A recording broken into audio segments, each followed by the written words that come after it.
तद्विधि प्रणिपातेन परिप्रश्नेन सेवया उपदिक्ष्यन्ति ते ज्ञानम् ज्ञानिनस्तत्त्वदर्शिनः तद्विधि प्रणिपातेन परिप्रश्नेन सेवया उपदिक्ष्यन्ति ते ज्ञानम् ज्ञानिनस्तत्त्वदर्शिनः तद्विधि प्रणिपातेन परिप्रश्नेन सेवया उपदिक्ष्यन्ति ते ज्ञानम् ज्ञानिनस्तत्त्वदर्शिनः तद्विधि प्रणिपातेन परिप्रश्नेन सेवया उपदिक्ष्यन्ति ते ज्ञानम ज्ञानिनस्तत्त्वदर्शिनः। तो भगवान बता रहे हैं यहाँ पर तद विधि, विधि मीन्स प्रोसेस। तो ये जो चैप्टर चल रहा है ये है ट्रांसेंडेंटल नॉलेज, दिव्य ज्ञान। भगवान बता रहे हैं दिव्य ज्ञान वो कैसे प्राप्त कर सकते हैं, तो उसकी विधि क्या है। तद विधि, उस दिव्य ज्ञान को प्राप्त करने की विधि है प्रणिपातेन परिप्रश्नेन सेवया।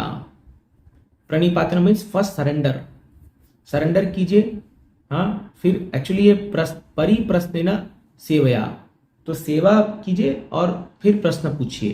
तो ये सीक्वेंस ऐसा है कि पहले सरेंडर करना है, फिर सेवा करनी है, फिर ये। तो एक किसकी सेवा करनी है, उपदिक्ष्यन्ति ते ज्ञानम, उस व्यक्ति की, ज्ञानी तत्वदर्शिना, तत्व अगेन दर्शिना, दर्शिना मतलब जो देख पा रहा है, जो तत्व को देख पा रहा है, उस व्यक्ति, उस ज्ञानी व्यक्ति के को सरेंडर करना है। उससे क्या होगा, वो आपको वो ज्ञान दे देगा। वो ज्ञान उपदिक्ष्यन्ति, दीक्षन्ति मतलब इनिशिएट, दीक्षा से शब्द है दीक्षन्ति, इससे दीक्षा। तो दीक्षा मतलब क्या होती है, तो दीक्षा मतलब ये नहीं कि केवल जो है व्यक्ति आकर के उसको माला मिल जाए और वो जो है बस जनेऊ पहन ले या नाम बदल जाए, ये दीक्षा नहीं है, ये फॉर्मेलिटीज है दीक्षा की।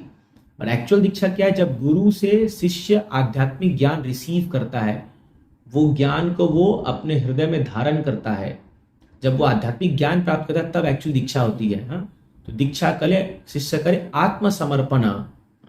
तो दीक्षा काल में शिष्य समर्पण करता है और उस समर्पण के भाव को देखते हुए गुरु कृपावश जो है उसको दिव्य ज्ञान प्रदान करता है। तो ये बहुत बहुत सीक्रेट है, ये बहुत स्पिरिचुअल जो साइंस है वो इसी में है। इससे परिपातेन, जो लोग सरेंडर नहीं करते हैं, so it will be difficult for them. ये विधि है, भगवान बोल रहे हैं। तो जब तक ये विधि फॉलो नहीं करेंगे तब तक दिव्य ज्ञान नहीं आया करते में। इसलिए कई लोग हैं जो गुरु को सरेंडर नहीं करते हैं, तो उन लोग को ठीक से ज्ञान उनके हृदय में उपजता नहीं है।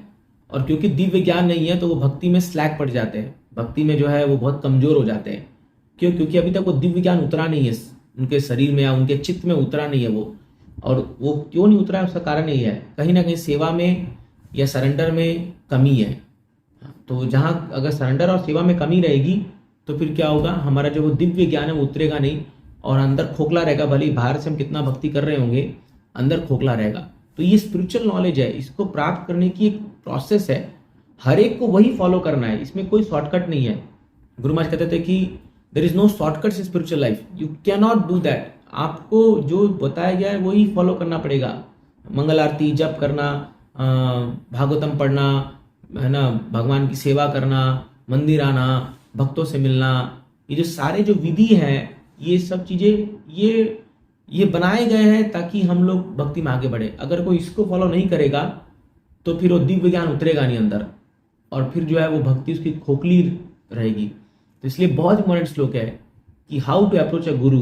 गुरु क्या, तो वही तद विधि प्रणिपातेन परिप्रश्नेन सेवया। आप जब सेवा करोगे और जब प्रश्न पूछोगे तब आपको जो उत्तर आएगा, वो परंपरा से जो उत्तर आएगा, तब आपके हृदय को सेटिस्फाई कर देगा।